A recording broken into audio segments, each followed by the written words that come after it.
नाज़रीन, programme behind the news में मां आहियां जो मेज़बान शकील सुमरो। जो कि प्रोग्राम जे सेगमेंट में एक दफ़ो ॿीहर पाण ॻाल्हाईंदासूं ईरान ऐं अमेरिका जो जेको कॉन्फ्लिक्ट आहे उन जा ख़िते ऐं ख़ासि तौर ते विच ओभर जी सूरताल ते कहिड़ा असर पवंदा। इहो झेड़ो जेको आहे तकरार या तज़ाद, इहो जंग जेका आहे उहा प्रॉक्सी वार ताईं महदूद रहंदी या हॉट वार में भी तब्दील थी सघे थी पई। इन सूरताल में जेकॾहिं अमेरिका अटैक करे थो त ईरान जी जवाबी हिकमत अमली कहिड़ी हूंदी, रूस ऐं चीन जो जेको किरदारु आहे उहो कहिड़ो वञी बीहंदो ऐं उन सां गॾोगॾु पाकिस्तान ऐं ख़ासि तौर ते जेको पाकिस्तान जे अंदरि बलोचिस्तान प्रोविंस आहे उन ते कहिड़ा असर पवंदा। जो कि प्रोग्राम में पाण ईरान जे हवाले सां मुख़्तलिफ़ पासनि ते ॻाल्हाईंदासूं। प्रोग्राम में असांखे ज्वाइन कयो आहे बलोचिस्तान कोयटा मां सीनियर साहब या सीनियर तजिए निगार जावेद लांगा साहब। जावेद के प्रोग्राम में शामिल थियण ते भलीकार चऊं था। जावेद, ईरान ऐं अमेरिका तकरार के हवाले से उनमें ज़ाहिर है तो इसराइल भी शामिल है। पूरे ख़िते की सूरत हाल ख़ास तौर पर मिडिल ईस्ट की सूरत हाल से उनजो कहिड़ो इम्पैक्ट पवंदो। ईरान की सूरत हाल के कीअं सम्झो था, वो प्रॉक्सी वार ताईं महदूद रहंदी या अवां सम्झो था तो हॉट वार में भी तब्दील थी सके थी? महिरबानी शकील साहब, ॾिसो ईरान जो जेको कॉन्फ्लिक्ट आहे अमेरिका ऐं इसराइल सां हिकिड़ो ट्राइका वारो जेको कॉन्फ्लिक्ट हाणे डेवलप थी वियो आहे। इन जा मुख़्तलिफ़ फेज़िस असां ॾिठा रिसेंट पास्ट में। हिकिड़ी जेका हॉट वार आहे उहा नज़र आई ईरान ते, इसराइल जा हमला थिया, बमबारी थी, अमेरिकन थी, उन्हनि जा जेका कुवत हुई जंहिं ते सॼो हो कैपिटलाइज़ मामिलो, ईरान हिकिड़ी एटमी कुवत बणजण पियो वञे, उनखे कहिड़े तरीक़े सां तबाह कयो वञे ऐं उन्ही जेको आहे एडवेंचर में जेके साइट्स हुयूं उन्हनि ते हमला थिया ऐं ईरान खे नुक़सानु पहुचाए वियो। अंदरि रिजीम चेंज जा जेके मामला आहिनि उहे बि तमामु घणा इग्नाइट कया विया ऐं ताज़ी जेका सोरिश आहे, इहे सभु मुख़्तलिफ़ मामला आहिनि। ईरान जो इन खां अॻु जेको मिडिल ईस्ट में सॼो रोल आहे पूरे ख़िते में, जेके उनजो प्रॉक्सीज़ या उनजो जेको पावर रहियो आहे इसराइल ऐं अमेरिका जे ख़िलाफ़, जेको हिकिड़ो उन्हनि महाज़ खड़ो कयो मुख़्तलिफ़ सूरतुनि में, जेको हिज़बुल्लाह खां थींदो हुतियुनि ताईं पहुचे थो पियो। त जियो स्ट्रेटेजिक मामले में ईरान जी हिकिड़ी पोज़ीशन मिडिल ईस्ट में रही आहे। रिवायती तौर बि उते जेके ॿ पावर सऊदी अरब ऐं ईरान ऐं फ़िक़ही तौर बि रहिया आहिनि। इहा हिकिड़ी पूरी हिस्ट्री आहे। पर हाणे इहो सिनेरियो मुंहिंजी ज़ाती जेका राय उन में हिकिड़े क्लाइमेक्स ऐं सम्झो हिकिड़े गैम्बलिंग जुआ वांगुरु कन्वर्ट थी थो वञे। अमेरिका जो जेको हाणोको सदर आहे डोनाल्ड ट्रंप या अमेरिकी जेका रिजीम आहे उनजी जेका पॉलिसी आहे ईरान जे ख़िलाफ़, उनखे ॾिसी करे त बिल्कुलु ईअं थो लॻे त का फाइनल जेको आहे काउंट डाउन आहे या फाइनल गेम ईरान ख़िलाफ़ जेका आहे उहा अनफोल्ड थियण थी वञे ख़िते में। छाकाणि प्रॉक्सीज़ असां ॾिठो त अॻु में जेके आहिनि उहे ईरान जूं या त कमज़ोर कयूं आहिनि या मुकमल तौर ते उन्हनि खे इलिमिनेट करे न्यूट्रलाइज़ कयो वियो आहे ऐं हिकिड़े लिहाज़ सां जेको आहे ईरान खे इन सॼी रीजन में टुथलेस करे बेअसर कयो वियो आहे ऐं जेके प्रॉक्सीज़ आहिनि उहे इन पोज़ीशन में कोन्हनि इन हॉट वार खां पोइ त उहो ईरान लाइ को वॾो रोल पैदा करे सघनि। इन करे हाणे सॼो मामिलो ईरान जो जेको बाक़ी रिएक्शन आहे या बाक़ी बचियल पावर आहे उन ते आहे। जेकॾहिं जंग शुरू थी वञे त उहा केतिरी लीथल हूंदी ऐं केतिरी सुसाइडल हूंदी ईरान तरफ़ां ऐं केतिरो जवाबी हूंदी, उन ते सॼो मुनसर थो थिए पियो। इहो अमेरिका ऐं इसराइल जेको आहे उहे कन्वेंस आहिनि इन ते। रिजीम चेंज जी कोशिशुनि बावजूदि उहा रिजीम चेंज न कराए सघिया आहिनि, पर अंदरि ईरान में जेका कमज़ोरी आहे रिजीम जी उहा ऑब्वियस आहे। छाकाणि जो 2-3 महीना गुज़रण बावजूदि जेका सुप्रीम लीडर आहे उनजी का एक्टिव प्रेजेंस कोन्हे का, या ईरान जी जेका लीडरशिप आहे उनजी का एक्टिव प्रेजेंस असांखे नज़र नथी अचे ऐं मुख़्तलिफ़ शहरनि में जेके ताज़ा मुज़ाहिरा ऐं कैजुअलिटीज़ थियूं आहिनि उन बि ईरान जी जेका अंदरूनी कमज़ोरी आहे उनखे ज़ाहिर करे विधो आहे। शकील साहब, ईअं दुनिया में जेके इहे अहिड़ियूं रिजीम हूंदियूं आहिनि जेके मज़हबी बि इंता पसंदि हूंदियूं आहिनि ऐं आइडियोलॉजी उन्हनि जे पुठियां हूंदी आहे, उहे पंहिंजे अंदरि अनप्रेडिक्टेबल बि हूंदियूं आहिनि। मज़हबी रिजीम्स जीअं तव्हां तालिबान ॾिठो, उन्हनि में हिकिड़ी अनप्रेडिक्टेबिलिटी हूंदी आहे त उहे रिटेलिएट कीअं कंदा, माना उहो जेको हूंदो जवाबी उहो केतिरो लीथल ऐं सुसाइडल हूंदो। उन्हनि जा दुश्मन जेके बग़ैर एडवर्सरीज़ आहिनि अमेरिका ऐं इसराइल, उहे त असांखे टेक्नोलॉजी जे हवाले सां बि कन्विंस नज़र था अचनि ऐं उन्हनि जी हिकिड़ी सुपीरियरिटी आहे। त ओॾां जेको हमिलो हूंदो उनजो जवाबी जेको वार आहे ईरान केतिरे हद ताईं ऐं कहिड़ी हद ताईं कंदो, उहो सॼो इन ख़िते खे रीशेप कंदो। ज़ाहिर आहे तव्हांजो जेको सुवालु आहे अल्टीमेटली त सॼे ख़िते खे जंहिंमें असां बि अची था वञूं, जेकॾहिं हिकिड़ी इन खां वधीक जेका आहे फुल स्विंग वार थिए थी त वॾी डीस्टेबलाइज़ेशन थींदी ऐं उन जो ख़ुदि क्लाइमेक्स कीअं थींदो ऐं कहिड़े पासे वेंदी इहो ख़ुदि चवणु तमामु घणो ॾुखियो आहे। त इहा वोलाटाइल पोज़ीशन आहे जिते का क्लियरिटी सां का प्रिडिक्शन बि नथी करे सघिजे। जी जावेद, ईरान जो जेको सुप्रीम कमांडर आहे उहो काफ़ी अरसे खां पोइ हिकिड़ो मंज़र ते आयो आहे। उनजी जेका स्टेटमेंट आहे उनजो चवणु आहे जेकॾहिं अमेरिका ईरान ते हमिलो कयो त पोइ इहा वार इलाक़ाई वार में तब्दील थी सघे थी। अवां सम्झो था इन क़िस्म जो जेकॾहिं अटैक थिए थो त इलाक़ाई वार मां छा मुराद आहे, कहिड़ा कहिड़ा मुल्क जेके आहिनि उनजी लपेट में अची सघंदा? बिल्कुलु बयान जी हद ताईं जेको आहे सुप्रीम लीडर जो बयान बिल्कुलु आयो आहे ऐं इहा हिकिड़ी स्ट्रेटेजी थी सघे थी, थी सघे थो, पर इन जे पुठियां जेको आहे लॉजिक आहे उहो ऑब्वियस आहे त बिल्कुलु ईअं थींदो, छाकाणि जो हाणे ईरानियन ऐं जेका मौजूदा रिजीम आहे उहा ख़ुदि सम्झे थी तो टाइम अची वियो आहे मेक एंड ब्रेक जो। जेकॾहिं पावर सां जवाब नथा ॾियनि त अल्टीमेटली ई जेको आहिस्ते आहिस्ते जेके इहे एक्ट्स आहिनि या फेज़िस आहिनि रिजीम खे कमज़ोर करण जा, अंदरूनी जेका अनरेस्ट आहे उते जेका बंजरा आहे, सोसाइटी ज़ाहिर आहे ईरानी बंदि रही आहे ऐं उते बि हिकिड़ो रिज़ेंटमेंट कावड़ जेका आहे उहा हुकूमतनि ख़िलाफ़ ऐं इन रिजीम ख़िलाफ़ जेका ऐं उन्हनि ख़िलाफ़ मौजूदु आहे त उहा किथे न किथे रिफ्लेक्ट थिए। इन करे ईरानी जेका हाणे क़यादत आहे बज़ाहिर जेका उहा असांखे उहा मंज़र ते पंहिंजूं नॉर्मल एक्टिविटी कंदे नज़र नथी अचे, पर ज़ाहिर आहे उन्हनि वटि कैलकुलेशन हूंदी। इहा कैलकुलेशन वाक़ई बि सही आहे। जेकॾहिं पाण ॻाल्हायो त ईरान को जवाबु एॾो ताक़तवर ॾिए थो त परियां बि हिकिड़ो ताक़तवर जवाबु ईंदो ऐं ज़ाहिर आहे जेके प्रॉक्सीज़ या स्लीपिंग सेल या जेके सपोर्ट लाइन आहे ईरान जी उहा किथे न किथे खिते में ज़रूरु हुनजो रद्द अमल थींदो, छाकाणि जो ही जेका एफिलेशन आहे उहा आइडियोलॉजिकल बि आहे। जीअं मां अॻु में बि चयो त आइडियोलॉजिकल जेको एफिलेशन हूंदी आहे उहा आख़िरी हद ताईं ख़ुदकशी ऐं डेडिकेशन जी हद ताईं हूंदी आहे त इनखे गेज नथो करे सघे। यकीनी ईअं थींदो हुन में सॼो खितो ऐं ख़ासि तौर ते असांखे न विसारणु घुरिजे त जेको ब्रिक्स वारो ब्लॉक आहे उन जी जेका पोज़ीशन आहे उहा वेनेज़ुएला खां पोइ घणी कमज़ोर थी आहे ऐं जेकॾहिं ईरान बि उनजी रिजीम बि टही थी पए त पोइ ब्रिक्स जूं जेके आहिनि खिते में सपोर्ट आहे या पॉलिसियूं उहे बि मुतासिर थींदियूं। इन करे इहो बि न विसारणु घुरिजे त ब्रिक्स जा जेके पावरफुल मुल्क आहिनि चीन ऐं रूस उहे बि पंहिंजो हिन में ज़रूरु हिसो विझंदा ऐं न चाहींदा त इहा सॼी जेका रीजन आहे पूरो खितो जेको आहे मुकमल तौर अमेरिकी कंट्रोल में हलियो वञे, उन्हनि जो हिते को बि इंट्रस्ट न रहे।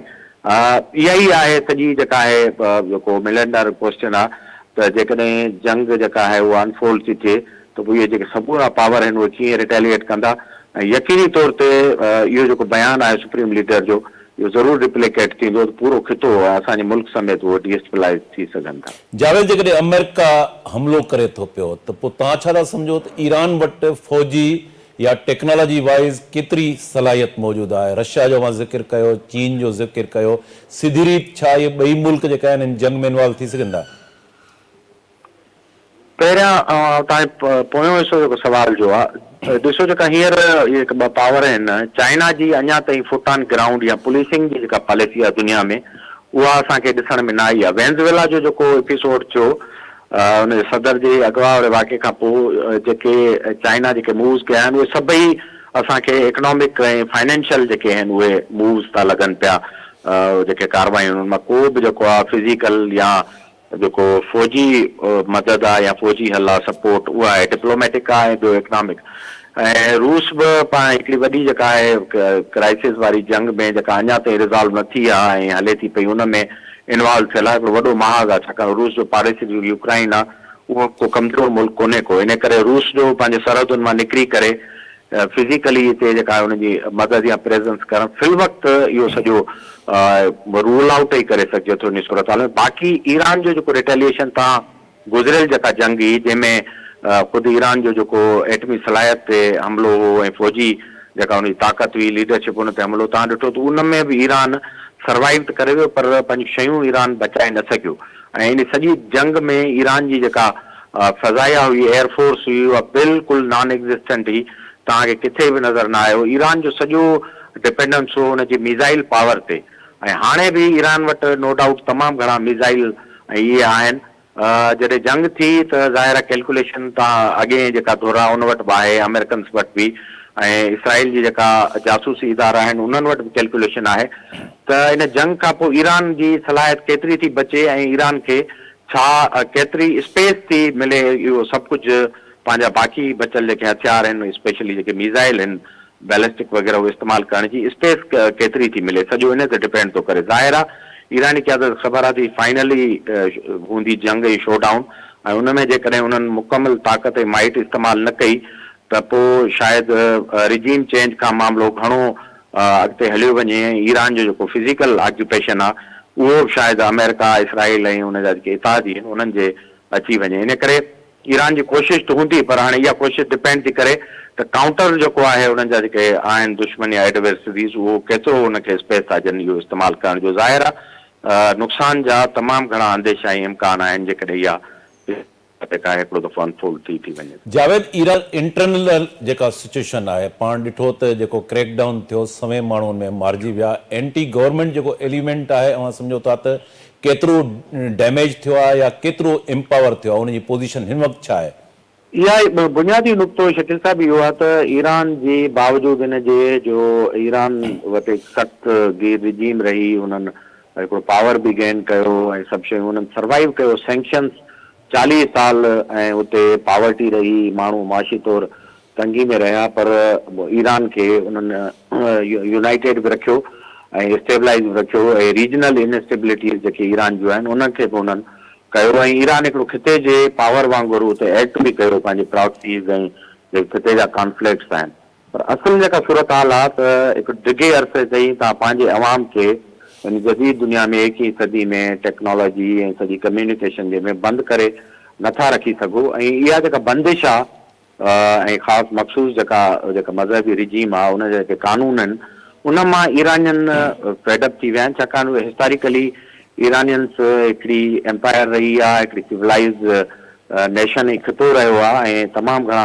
मॉडर्नाइज़ जेके दुनिया में जेके नेशन्स काउंट थींदियूं आहिनि उन में ईरानियुनि जो शुमार रहियो आहे इन जेको इस्लामी इनकलाब हो उन खां पोइ बज़ाहिर उन्हनि जी हिकिड़ी जेको आहे डिग्रेडेशन ऐं जेको आहे तरक़ी जी हिकिड़ी रिवर्स गेयर हुई यूरोप ऐं ॿी जेका सुधरियल दुनिया आहे या सिविलाइज़ दुनिया चऊं उन्हनि जे मुक़ाबले इन करे अनरेस्ट जेका आहे उहा तमामु हिकिड़ी जेन्युइन आहे ऐं उन जा रूट्स बि आहिनि उते ऐं तव्हांखे ख़बर आहे त शाह ईरान जे ज़माने में तमामु घणियूं प्रोग्रेसिव जेके मूवमेंट्स हुयूं जेके बाद में खुमैनी जे इनकलाब में सबूताज थियूं ऐं उन्हनि जे मथां तमामु घणो ज़ुल्म थियो उन्हनि जो बि उते तमामु घणो वर्क आहे ऐं ॿाहिरि जेके अमेरिकन्स रहनि था पिया उन्हनि जी बि हिकिड़ी सपोर्ट आहे ईरान एजुकेटेड आहे अवेयर आहे इन करे माण्हू हाणे इन रिजीम सां घटि में घटि जेके हुननि जूं सिंपथीज़ न आहिनि ऐं हुन सां रहणु नथा चाहिनि थोरे जो ईरान जी जेका सॼी आहे कंपोज़िशन उहे अल्ट्रा नेशनलिस्ट आहिनि ऐं ईरान परस्ती ऐं पंहिंजे मुल्क ऐं वतन लाइ उन्हनि जो जेको सेंटिमेंट आहे उन्हनि ते को बि कंप्रोमाइज़ न आहे पर रिजीम लाइ जेका सपोर्ट आहे उहा तमामु घणी कमज़ोर आहे जेका ईरान जी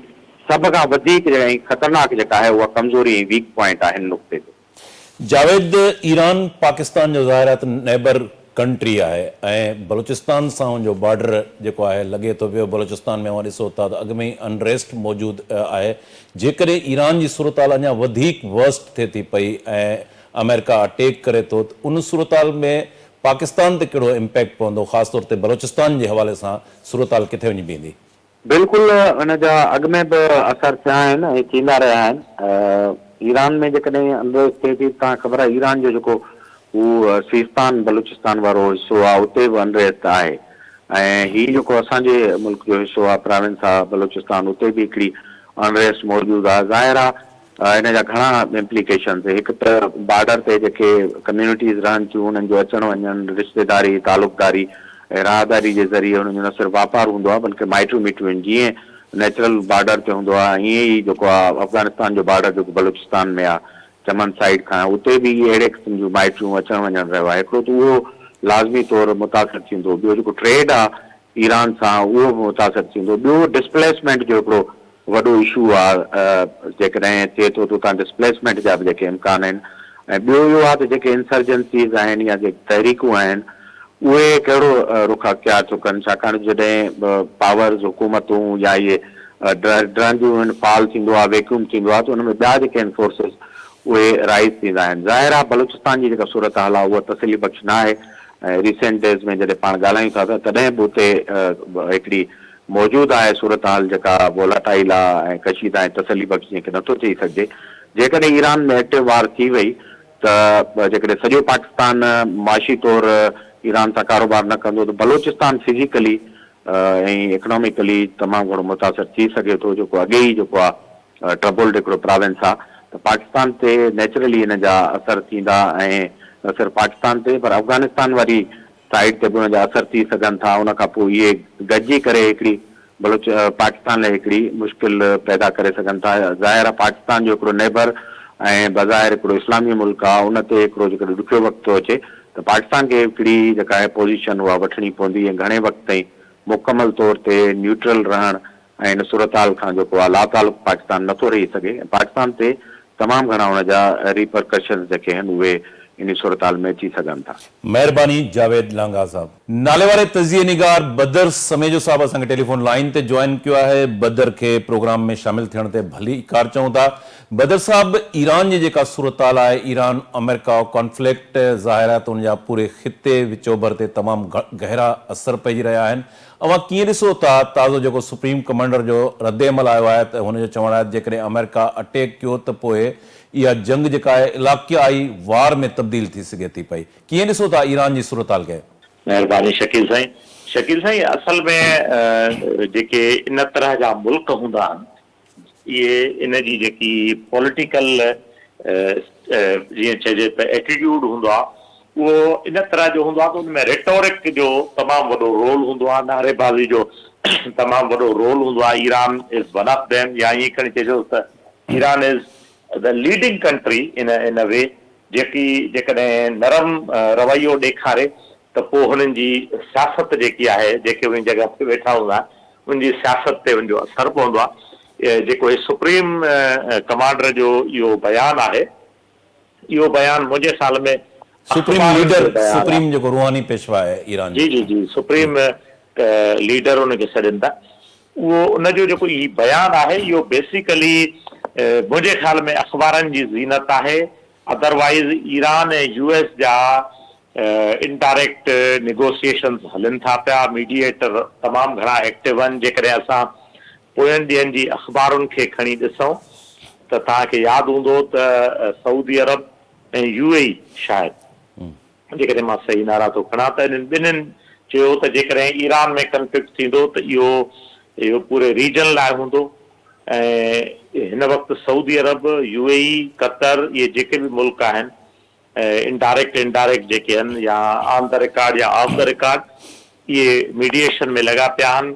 ऐं ट्रंप इहो बि बयानु ॾिनो आहे, जेकॾहिं तव्हां ॿुधो त भई असांजा पाण में नेगोशिएशन्स हलनि था पिया। ऐं कंहिं हुन खां पुछो त सही सुप्रीम लीडर त हे बयानु थो ॾे, त हुन जे जवाब में चयो त सुप्रीम लीडर खे त इहो बयानु ॾियणो हो।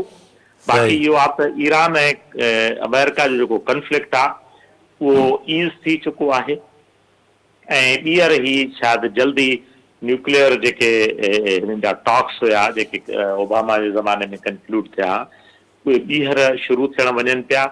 ऐं मां हिन में को बि जेको आहे उहो को कंफ्लिक्ट जो खे एस्केलेट थींदे नथो ॾिसां। जी शकील। बदर साहब, रिजीम चेंज जे हवाले सां जेके आहिनि, अमेरिका जी बि ख्वाहिश आहे, इसराइल जी बि ख्वाहिश आहे, ऐं गुज़िरियल कुझु ॾींहंनि में असां ॾिठो त जेको क्रैक डाउन थियो उनमें 100 माण्हू जेके आहिनि उहे मारिजी विया। अवां छा थो सम्झो त इंटरनल जेको अनरेस्ट आहे उहो अञा सूदो ईरान जे अंदरि मौजूदु आहे, या उहो एंटी गवर्नमेंट जेको एलिमेंट आहे उहा सम्झो था त घणे हद ताईं डैमेज थी चुको आहे?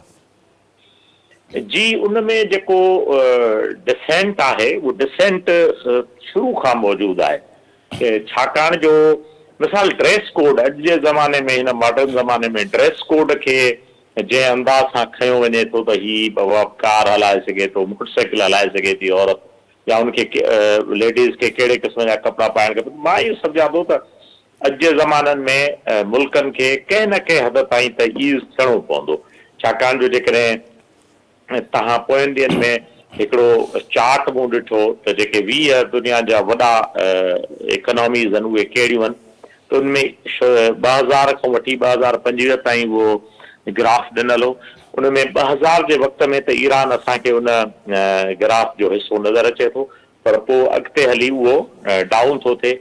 असल में जेको ईरान में हींअर रिसेंट इहे जेके अपराइज़िंग थियूं आहिनि साईं, इन जो वॾो जेको मामिलो आहे उहो डिसेंट त आहे ई आहे जे पोयां, बट उन खां वधीक जेको वॾो मामिलो आहे उहो ईरान जी इकोनॉमिक जेकी ईरान जी इकोनॉमिक पोज़ीशन ख़राब थी आहे दुनिया में, ऐं रियाल ईरानी रियाल जेको हेठि थियो आहे उनजो वॾो रीज़न उहो आहे। डेफिनेटली जॾहिं तव्हांजे सिके जी क़ीमत घटिबी आहे त पोइ महांगाई वधंदी आहे, पोइ इन तरह जो जेको आहे उहो रिसेशन ईंदो आहे। ऐं बुनियादी तरह सां सॼी दुनिया में जेको कंफ्लिक्ट थींदो आहे साईं, राइट फ्रॉम फ्रेंच रेवोल्यूशन अॼु ताईं जेके बि कंफ्लिक्ट आहिनि उनजो वॾो रीज़न रिसेशन हूंदो आहे। ऐं रिसेशन जे करे माण्हुनि में जेको डिसेंट आहे, जेको तव्हांजो अलॻि राय आहे, उहा वधीक सगारी थींदी आहे। पोइ हुन में किथे किथे उहो कंफ्लिक्ट जो ऐं वायलेंस जो बि रूप इख्तियार करे सघे थी, जेतोणीकि इन वायलेंस खे बैरूनी हथ जे हुजण खे असां रूल आउट नथा करे सघूं। जॾहिं ईरान ईअं चए थी त हुन में ॿाहिरों जे कुवतनि जा हथ हुया, त डेफिनेटली असां हुनखे रूल आउट नथा करे सघूं, छाकाणि जो इन तरह जी जिथे बि अपराइज़िंग थींदी आहे उते कंहिं न कंहिं तरीक़े सां किथे न किथे ॿाहिरों जा हथ हूंदा बि आहिनि। जी शकील साहब। जी बदर साहब, प्रॉक्सीज़ जो असां जेकॾहिं ॾिसूं त उहो ख़िते जे अंदरि मुख़्तलिफ़ मुल्कनि में प्रॉक्सीज़ बि हलंदड़ आहिनि, ऐं ताज़ो जेको वेनेज़ुएला जो असां ॾिठो त उन जे अंदरि जेको ब्रिक्स हुयो उन जो को एॾो वॾो इफेक्टिव रोल असांजे साम्हूं नथो अचे। ईरान जी सूरत हाल ते ब्रिक्स कंट्रीज़ ऐं ख़ासि तौर ते रशिया ऐं चाइना जो रोल अव्हांखे कहिड़ो नज़र अचे थो पियो? वेनेज़ुएला जी अहमियत तेल जे हिसाब सां ज़रूरु आहे। वेनेज़ुएला हिकिड़ो तमामु वॾो तेल ओपेक जो हिकिड़ो अहम मुल्क आहे, ऐं हुन तेल जे प्रोडक्शन जो जेसिताईं तालुक आहे त उन में हुनजी तमामु वॾी अहमियत आहे। बट इहो बि असांखे सम्झणु खपे त वेनेज़ुएला अमेरिकन खंड जो हिसो आहे।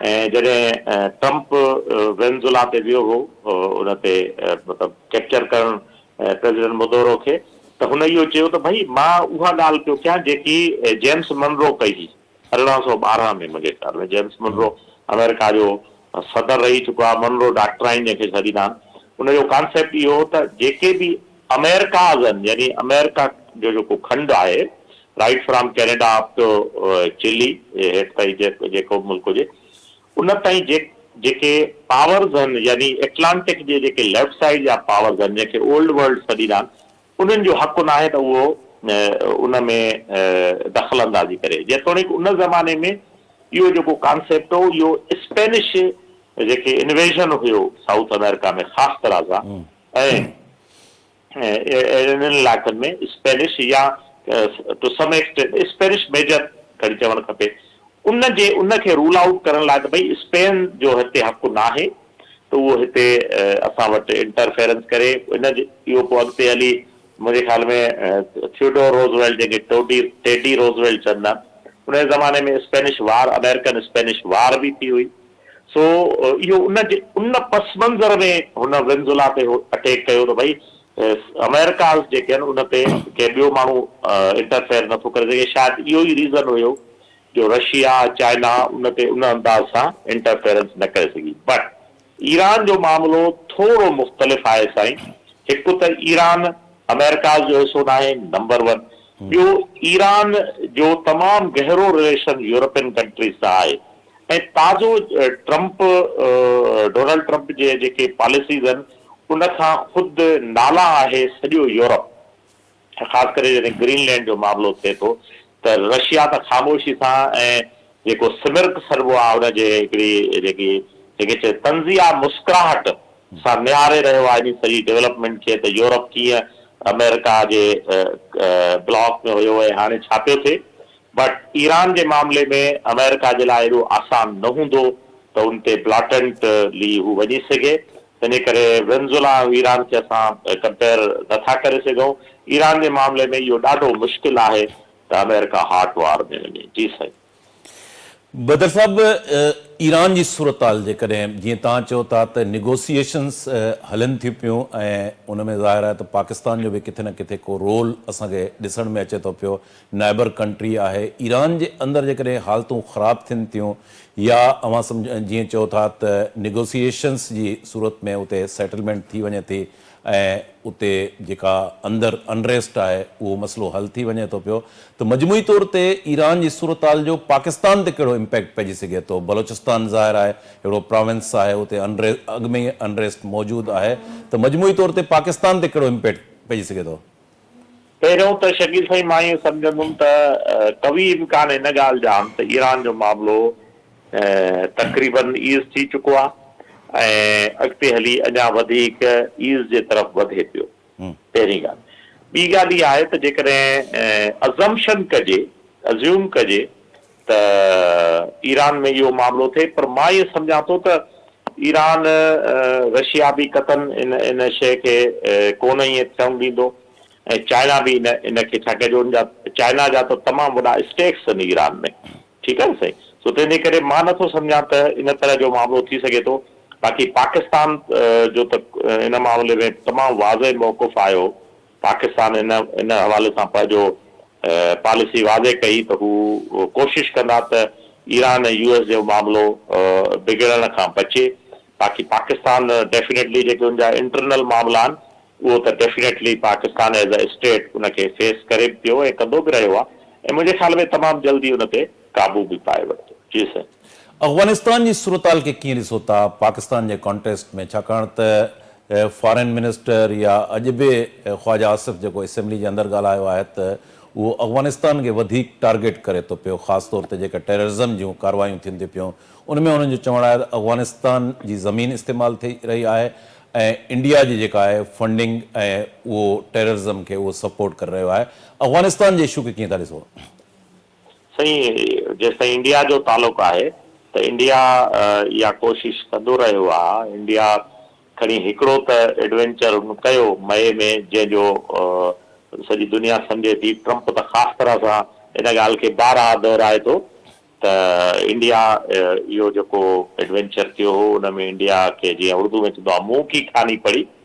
सो मई में हू तमामु सख़्तु न सिर्फ़ु जंग में नुक़सान पाते पर सॼी दुनिया में हिकिड़ी बदनामी ऐं बेडनेम बि पाते ऐं ख़ुदि पंहिंजो ईअं खणी चइजे त रफेल खे बि ॿोड़ियो पाण सां गॾु।